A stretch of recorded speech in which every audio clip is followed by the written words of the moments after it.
Shalom Bapak Ibu Saudara, apapun posisi, jabatan dan fungsi kita pada hari ini, entah sebagai orang tua, suami, istri, menantu, anak, pimpinan, bawahan, karyawan, pelajar, wirausaha, dokter, pekerja kantoran, guru dan lain-lain, adalah panggilan Tuhan dalam kehidupan kita.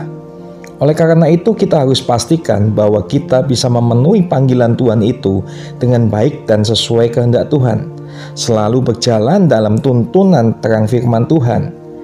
Panggilan Tuhan akan selalu bersinggungan dengan yang namanya identitas diri. Jika kita mengenal identitas diri kita dengan benar, maka kita akan bisa menjalankan panggilan Tuhan dengan baik sesuai kehendak Tuhan.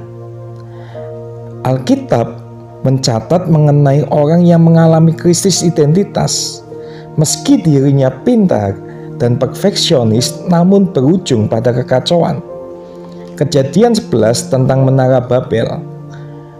Adapun seluruh bumi satu bahasanya, satu logatnya, maka berangkatlah mereka ke sebelah timur dan menjumpai tanah datar di tanah Sinear, lalu menetaplah mereka di sana. Kejadian 11 ayat 1. Sinear adalah negara Irak pada hari ini. Dengan dipimpin oleh Nimrod, cucu Nuh, dan sekaligus kaisar pertama di bumi bersama bala tentaranya, mereka ingin membangun sebuah menara yang puncaknya sampai ke langit. Mengapa mereka ingin membangun menara sampai ke langit? Mereka ingin menantang Tuhan dengan membangun menara sampai ke langit itu. Mereka ingin mengundang Tuhan turun dan ingin berperang dengan Tuhan untuk mengalahkannya. Dan mereka berpikir jika berhasil mengalahkan Tuhan, mereka akan mempunyai nama yang dikenal seluruh penjuru dunia sebagai penakluk Tuhan dan menjadi penguasa atas seluruh bumi. Kata marilah kita yang diulang sampai 3 kali menunjukkan sebuah tekad yang luar biasa. Artinya mereka serius dan tidak main-main dengan maksud dan tujuannya. Di ayat ketiga dituliskan demikian, marilah kita membuat batu bata dan membakarnya baik-baik. Tekad yang serius ditunjukkan dengan mencari lokasi yang tepat, bekerja dengan yang terbaik, menekankan kesempurnaan, dan tidak ada toleransi untuk kegagalan. Namun, apa yang kemudian terjadi? Tuhan akhirnya benar-benar turun dan mengacaukan mereka semua. Di ayat 5-8. Turun di sini adalah bahasa kiasan supaya mudah dimengerti. Itulah sebabnya sampai sekarang nama kota itu disebut Babel, yang artinya kacau balau atau dikacau balaukan oleh Tuhan. Apa yang bisa kita pelajari dari kisah ini? Apakah salah memiliki kesempurnaan? Apakah salah mempunyai pencapaian besar atau mahakarya dalam hidup ini? Apakah salah kalau kita ingin dikenal karena karya kita di dunia? Nimrod adalah keturunan Nuh dari Ham yang tidak mengenal Tuhan, bahkan menolak pengenalan akan Tuhan. Dia memilih jalannya sendiri untuk meraih semuanya dengan kekuatannya sendiri.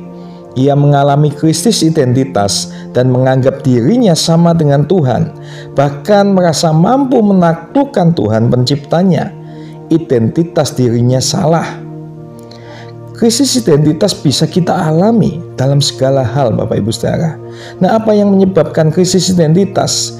Pertama, krisis identitas bersumber dari rasa tidak aman karena menaruh rasa aman pada sesuatu yang palsu atau fana.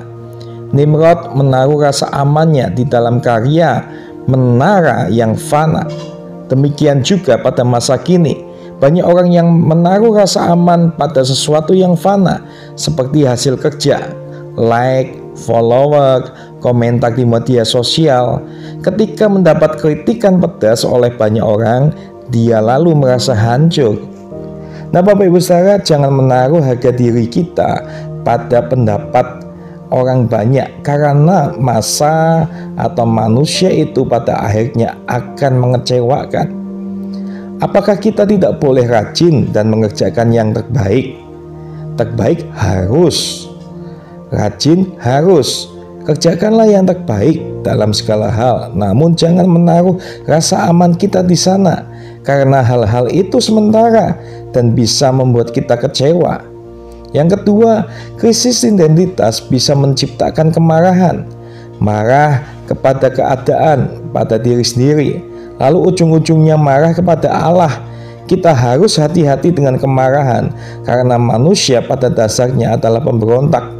Nimrod meluapkan kemarahan dengan membangun menara untuk menantang Tuhan dan berujung pada kekacauan. Yang ketiga, krisis identitas akan menciptakan sebuah pengejaran akan nama atau ketenaran. Banyak orang mencari nama, tapi hari ini kita diajak bahwa ketika mereka ingin mencari nama untuk dirinya sendiri, mereka menjadi lupa bahwa ada nama di atas segala nama, yaitu Yesus. Tidak salah ingin dikenal oleh banyak orang, tapi pastikan hati kita tidak terpaut kepada nama itu. Begitu kita terpaut pada ketenaran, akan ada waktunya Tuhan membuktikan kepada kita bahwa tidak ada nama lain di atas segala nama yang patut dan layak untuk dipertahankan sampai akhir, yaitu hanya nama Yesus. Di Kejadian 11 ada dua kontras yang Allah ingin ajarkan kepada kita. Keturunan Ham ingin membangun nama untuk pribadi, namun dikacaukan. Sedangkan keturunan Sem yang ingin membangun nama Tuhan, dari keturunannya lahir Sang Juru Selamat, yaitu Yesus Kristus. Jadi saat ini pilihannya ada pada kita hari ini.